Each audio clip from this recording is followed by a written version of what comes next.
شروع اللہ کا نام لے کر جو بڑا مہربان نہایت رحم والا ہے۔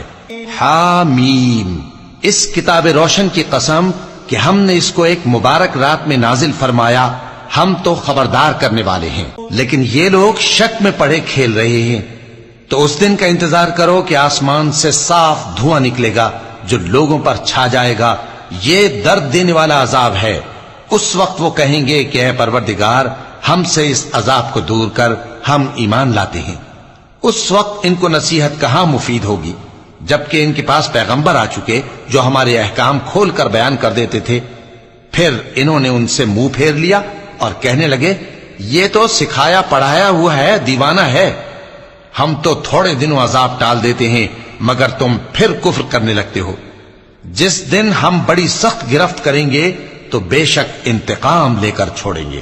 اور ان سے پہلے ہم نے قوم فرعون کی آزمائش کی اور ان کے پاس ایک عالی قدر پیغمبر آئے جنہوں نے یہ کہا کہ اللہ کے بندوں یعنی بنی اسرائیل کو میرے حوالے کر دو، میں تمہارا امانت دار پیغمبر ہوں، اور اللہ کے سامنے سرکشی نہ کرو، میں تمہارے پاس کھلی دلیل لے کر آیا ہوں، اور اس بات سے کہ تم مجھے سنسار کرو، میں اپنے اور تمہارے پروردگار کی پناہ لے چکا ہوں، اور اگر مجھ پر ایمان نہیں لاتے تو مجھ سے الگ ہو جاؤ۔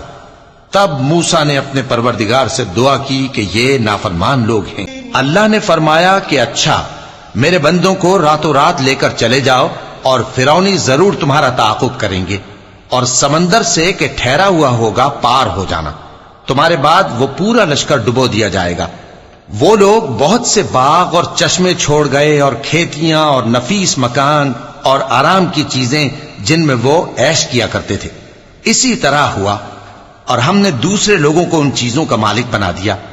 پھر ان پر نہ تو آسمان اور زمین کو رونا آیا اور نہ ان کو مہلت ہی دی گئی، اور ہم نے بنی اسرائیل کو ذلت کے عذاب سے نجات دی۔